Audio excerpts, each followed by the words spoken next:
Hello, Lindsay. Are you ready for our debate? So this is just us talking about Schoolio, talking about the world of homeschooling, world schooling, unschooling, all of it. All of the alternative types of school. I hated school growing up, so it's funny that I get to talk about schools all the time. And you taught in one, so can't get away from it. Um, for those of you that don't know us, we are the co-founders of Schoolio. We've been building this thing for 4 years now. So many stages of this company. What's your most memorable stage of this company? Probably the creating of the original content. Yeah, okay, those painful days are like memorable days. Yep. Um, I think the first sale was like an awesome one for me. I'm like, hmm man, this went from a logo on a screen to like a website to content to an actual purchase with no refunds. It's amazing. But over the last, I would say, what, 6 months, we've had a nice growth. Our brand is starting to get out there. So these segments, we're just trying to just share more about like how we look at the ecosystem. So I've collected a series of articles, okay, and we should just talk about it. One of the first ones, this is more of a positive, is this article that came out from Harvard Kennedy School, just a school in the U.S. But they basically said to get ahead, kids need the support at home, in school, and their communities. Mm. And we've always championed the need for schools and homes to be connected, but communities, how do they play a role when the kids are not in the community for 8 hours a day? I don't know. How do you interpret that? Yeah. I guess there's like the takes a village to raise a child theory. If Ooh, if your kids are out in the community, right? right? I mean, especially if your kids are really into extracurriculars, if they're on a sports team, then they're learning tons of things about sportsmanship and leadership and cooperation from those community members who are their peers and their coaches, right? They can have a really big influence on them. Yeah. But in our world, when we look at, I guess, homeschoolers, world schoolers, the community is such an important part. We talked to Megan the other day, where the hmm kids were learning in every city they went to. And you can't avoid the community. You have to get up in the morning, go into the world to learn something. Yeah, and I mean, I would argue that homeschoolers get more interaction with the community and with real people than public schoolers who are stuck in a classroom of all their same age peers for the whole day. Yeah. Where homeschoolers are going to the museum and talking to the people who work there and going to the grocery store and interacting with people all over the place. How do you how do you think the kids look at each other when like the homeschooling kid, schooled kid, or schooling kid, and a non-homeschooling kid? Do you think kids look at each other in that lens? That's a parent choice. I don't think so. I mean, homeschoolers, from my experience, they think school is odd, but they don't have any problem with the kids who are in school. Yeah, yeah. They all meet at the park, they'll start playing together or whatever. But so Yeah, who did we just have a call with? And she's like, "Yeah, I can't imagine my kids getting up at 7. Like they don't yeah, want to get up in the morning to go to like what? yeah. It's like they're there all day. That's what my kids used to say. We would go out in the morning and we'd drive by the school and we're like, oh, there's the school. And then we would do a field trip and we would get the groceries and we would go to gymnastics and we would stop at the vets and we would come home and the school bus would be dropping off the neighbors. They're like, they were there all day. They're just getting home now.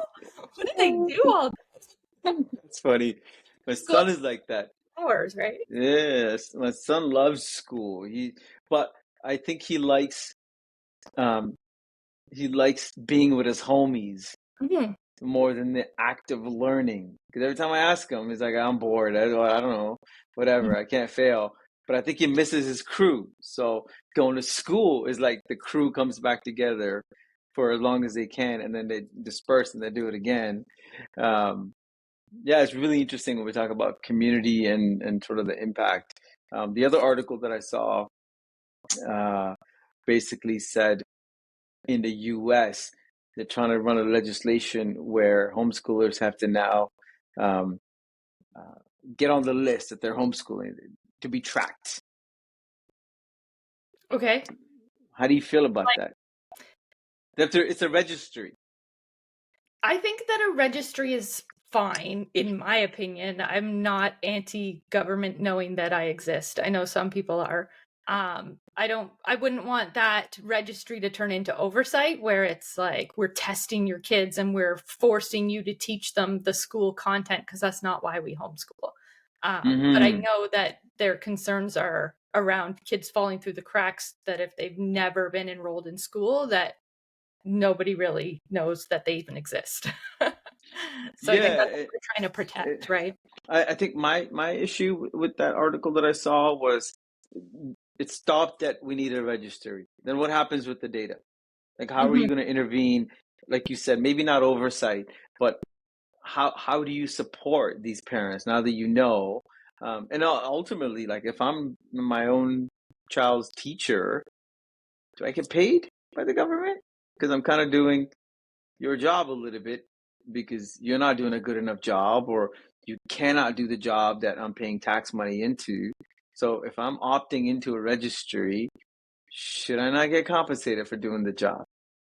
Yeah, and I mean, there's a lot of debate between that because some states and provinces do give money to homeschoolers and some don't. And it's, if the government pays per butt in chair and my kids aren't in the chairs, then I've removed a burden from the school system. So Mm-hmm. I've taken the financial burden on myself of living on one income, buying curriculum and all this sort of stuff. So on the one hand, it would be nice if the government would give us some money, but whenever you get money from the government, then they have an obligation to make sure it's being spent appropriately and that it's not being taken advantage of. And Mm-hmm. there's no way for them to do that unless they start invading your space and like what are you Right. teaching and what are the standards by which we make sure you're teaching, and then all of a sudden it's a duplicate of the school system.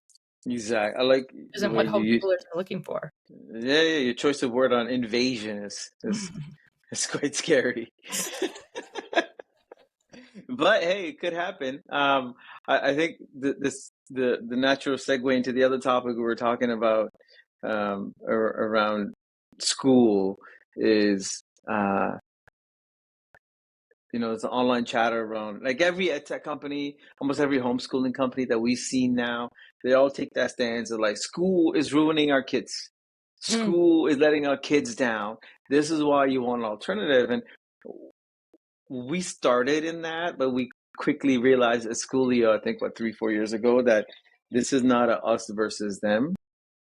This is about options. This is about inclusivity. It's about accessibility more than one side or the other.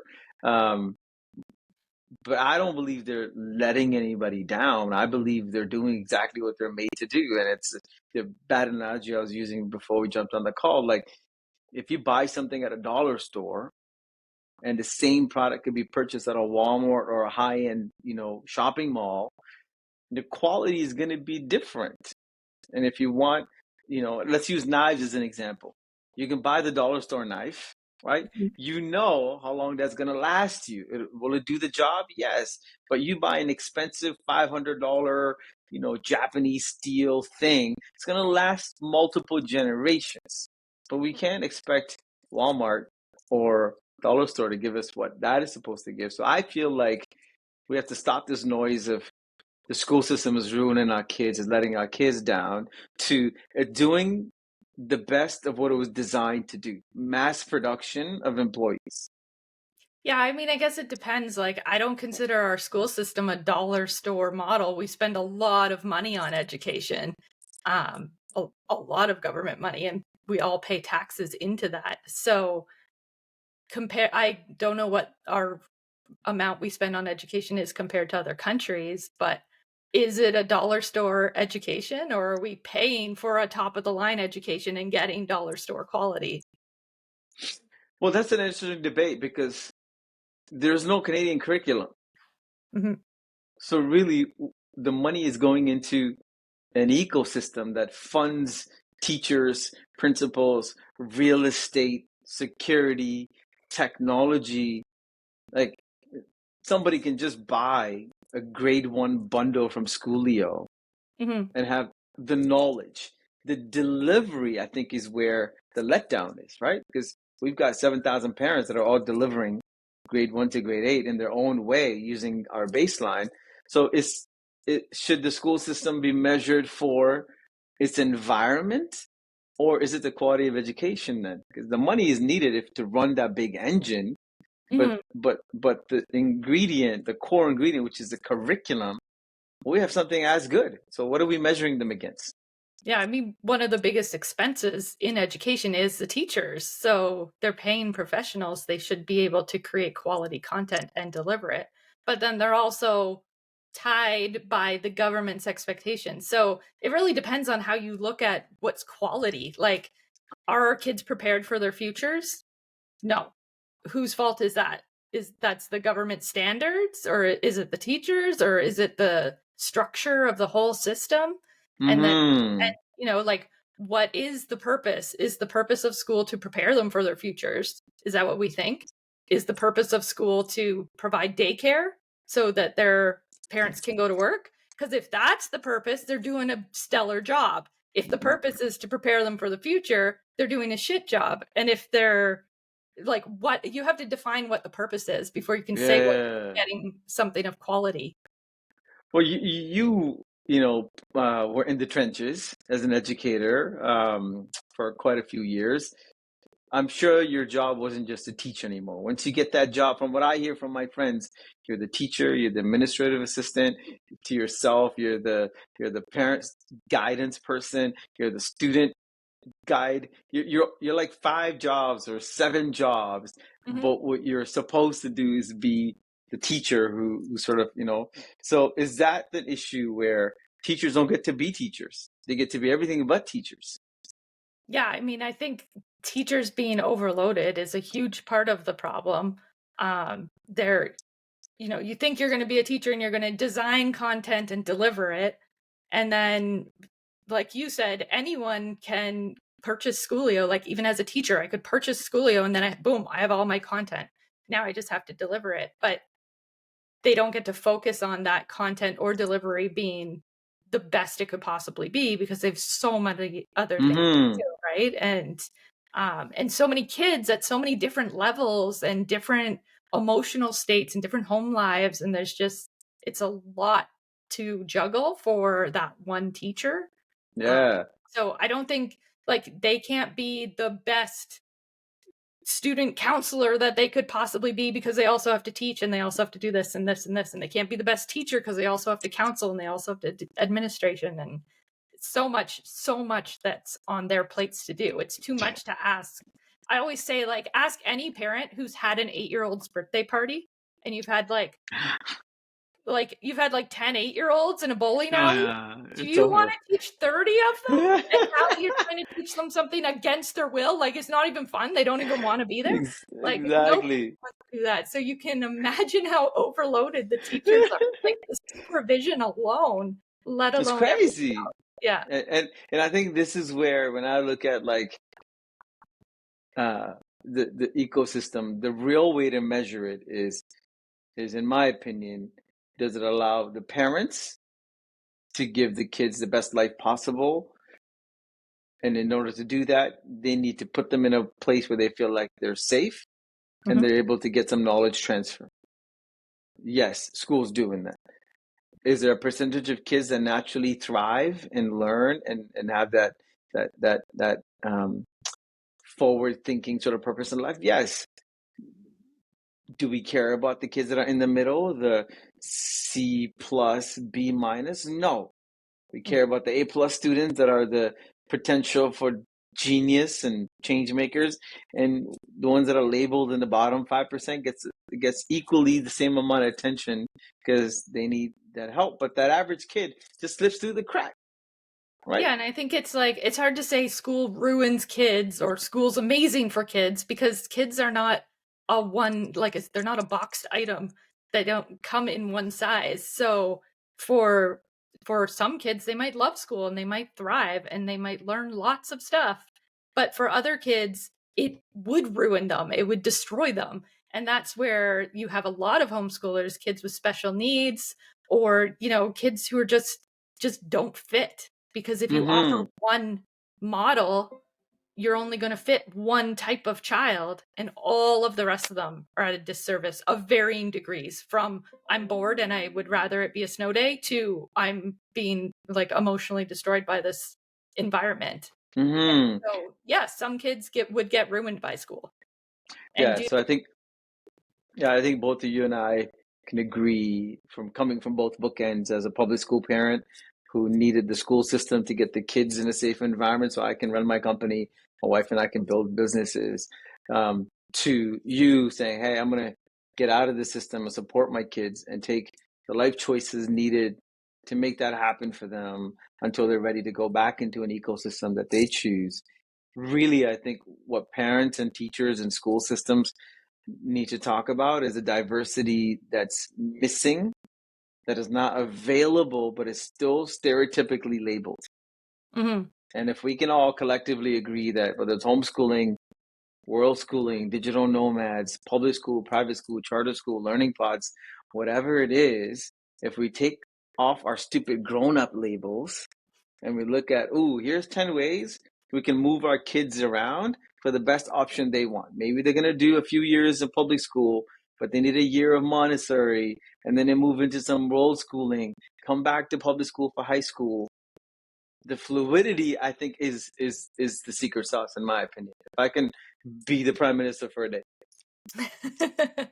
Yeah, I mean, giving more options and more support to let parents, Yeah, go in and out, and more transparency in what's happening at school so that parents feel more empowered that they could take them out if you want to travel the world for 3 months or something like that. They feel confident about knowing what their kids are learning, where they're at, and what they would do for those 3 months without it yeah. being complete darkness that you just jump off a cliff and try to do. Yeah, exactly. And we're not a fit for everybody either, even as a company that wants to, be the largest company in the world like everybody else. We know we speak to a target of parents that want flexibility, that want accessibility to content, and they want the freedom to live with their kids the lifestyle that they want.